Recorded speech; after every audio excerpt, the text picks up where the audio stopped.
আসসালামু আলাইকুম ওয়া রাহমাতুল্লাহি ওয়া বারাকাতুহু।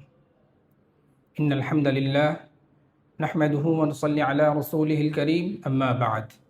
ফাআউযু বিল্লাহি মিনাশ শাইতানির রাজীম। বিসমিল্লাহির রাহমানির রাহিম। ওয়া আলাল লাযীনা ইউতীকুনাহু ফিদিয়াতুন তুআমু মিসকিন। ফামান কানা মিনকুম মারিদান আও আলা সাফারিন ফা'iদ্দাতুম মিন আইয়ামিন উখর। সাদাকাল্লাহুল আযীম। সুপ্রিয় দর্শক, আমি মোহাম্মদ আব্দুর রহিম এফবিএন ইসলামিকের পক্ষ থেকে আবারও চলে আসলাম আপনাদের মাঝে। আজকে আপনাদের সাথে কথা হবে ফিদিয়া নিয়ে। ফিদিয়া কি এবং এটা কি কারণে দেওয়া হয় এবং কাকে দেওয়া হয়, এই সকল গুরুত্বপূর্ণ বিষয় নিয়ে আজকে আপনাদের সামনে আলোচনা করব। পবিত্র কোরআনের সূরা বাকারার 184 নম্বর আয়াতে মহান আল্লাহ তাআলা বলেন, ওয়ালাল্লাযীনা ইউতীকুনাহু ফিদিয়াতুন তুআমু মিসকিন ফামান কানা মিনকুম মারিদান আও আলা সাফারিন ফা'iদ্দাতুম মিন আইয়ামিন উখর।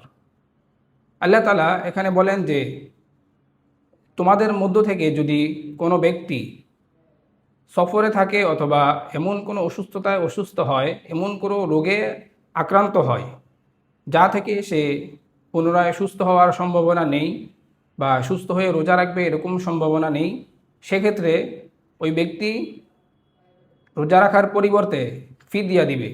ফিদিয়া এটা কি আসলে? ফিদিয়াটা হচ্ছে একটা এরকম একটা বিষয় যা রোজার পরিবর্তে সে একজন মিসকিন, গরিব মিসকিন বা এতিমকে সে দান করবে। একটা একবেলা হয়তো আহার করাবে, অথবা সে তাকে সমপরিমাণ একজন ক্ষুধার্তকে, একজন দরিদ্রকে আহার করানোর জন্য যে পরিমাণ, একবেলা খাওয়ানোর জন্য যে পরিমাণ টাকা প্রয়োজন, ওই পরিমাণ অর্থ সে ওই মিসকিনকে বা গরিবকে দিয়ে দিবেন। তো এই ফিদিয়া দেওয়ার সঠিক নিয়ম কি বা ফিদিয়াটা কখন দিতে হবে, এ নিয়ে অনেকের মাঝে অনেক কনফিউশন থাকে। তো ফিদিয়াটা হচ্ছে যে যে ব্যক্তি রোজা রাখতে পারলো না, ওই ব্যক্তির পক্ষ থেকে তার পরিবার, একজন গরিব অথবা মিসকিন, এখন যাকে ফিদিয়া দেওয়া হবে সে চাই রোজাদার হোক অথবা রোজাদার ছাড়া হোক, সে নিজে রোজা রাখতে হবে এরকম কোনো বাধ্যতামূলক নেই। কেননা ফিদিয়াটা একজন নাবালক শিশুকে দেওয়া যেতে পারে এবং একজন গরিব দরিদ্র মিসকিন তাকেও দেওয়া যেতে পারে। এই জন্য ফিদিয়া যাকে দেওয়া হবে সে যে রোজাদার হতে হবে এরকম না, আবার রোজাদার ছাড়া দেওয়া যাবে না এরকমও না।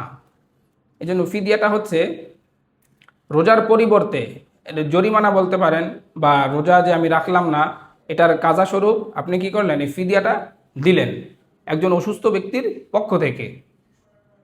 এখন হচ্ছে আল্লাহ তাআলা আমাদেরকে যেহেতু একটা সুযোগ দিয়েছেন, সেজন্য আমরা এই ফিদিয়া দান করব। কিন্তু যদি আবার আমরা কি করি, পরবর্তীতে রমজানের পরবর্তীতে যদি আমরা সুস্থ হয়ে যাই, সেক্ষেত্রে আমি চাইলে আবার এটা রোজা রাখতে পারবো, আর যদি ইচ্ছা হয় রোজা না রাখলেও সমস্যা হবে না। কিন্তু যেহেতু আল্লাহ তাআলা বলেন যে ইউরিদুল্লাহু বিকুমুল ইসরা ওয়ালা ইউরিদু বিকুমুল উসর, আমি তোমাদের জন্য সহজ করতে চাই, কোনো বিষয় কঠিন কিছু করতে চাই না। এজন্য যেহেতু আল্লাহ তাআলা আমাদেরকে সুযোগ দিয়েছেন এবং সফর অবস্থায় ওয়া আলাল্লাযীনা ইউতীকুনাহু ফিদিয়াতুন তুআমু মিসকিন ইউরিদুল্লাহু বিকুমুল ইসরা ওয়ালা ইউরিদু বিকুমুল উসর, আল্লাহ তাআলা যেহেতু আমাদের জন্য সহজ করে দিয়েছেন, সেজন্য যখন আমরা সফরে থাকব, সফর অবস্থায় আমরা চাইলে রোজা রাখতে পারবো, যদি চাই ইচ্ছা হয় আমরা পরবর্তীতে সফর থেকে বিরত হয়ে আমরা পরবর্তীতে এই রোজাটা পালন করতে পারবো। এখন সফর কি জিনিস, সফর কতটুকু সময়? সফর হচ্ছে ফুকাহে কেরামগণ এরকমভাবে ব্যাখ্যা দিয়েছেন যে যে যদি কোনো ব্যক্তি তার যেই ধীরগতি আছে সেই মধ্যম গতিতে হেঁটে বা যানবাহনে করে 3 দিন 3 রাত এরকম সময় যদি সে সফরে থাকেন, সেক্ষেত্রে সে যদি চায় সে রোজা রাখবে, যদি চায় যে সে রোজা রাখবে না, তাহলে সে পরবর্তীতে রোজার কাজা আদায় করে নেবে। কারণ আবার এটা নিয়ে অনেকের মাঝে একটা ইমামগণের মাঝে অনেক মত দেখা যায়, মত রয়েছে যে কেউ কেউ বলেন যে যেহেতু যদি তার রোজা রাখার সামর্থ্য থাকে, সে যদি শারীরিকভাবে সুস্থ হয়, তাহলে তাকে রোজা রাখতে হবে।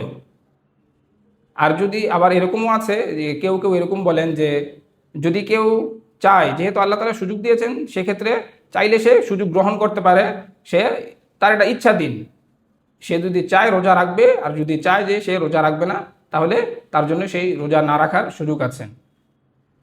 তাহলে যেহেতু আল্লাহ তাআলা আমাদেরকে এরকম সুন্দর একটি সুযোগ দিয়েছেন ফিদিয়ার মাধ্যমে, আমাদের অনেক মা বোন আছে যারা মাসিক বা যেই তাদের একটা সময় থাকে পিরিয়ডের সময়, তখন আমরা মা বোনদেরকে রোজা রাখতে আল্লাহ তাআলা নিষেধ করেছেন।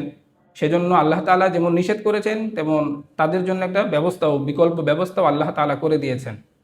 তো এই জন্য আমরা সবাই আল্লাহ তাআলার বিধানকে সুন্দরভাবে জানবো এবং মানবো, এবং সেই অনুযায়ী আমল করার চেষ্টা করব ইনশাআল্লাহ। আসসালামু আলাইকুম ওয়া রাহমাতুল্লাহ।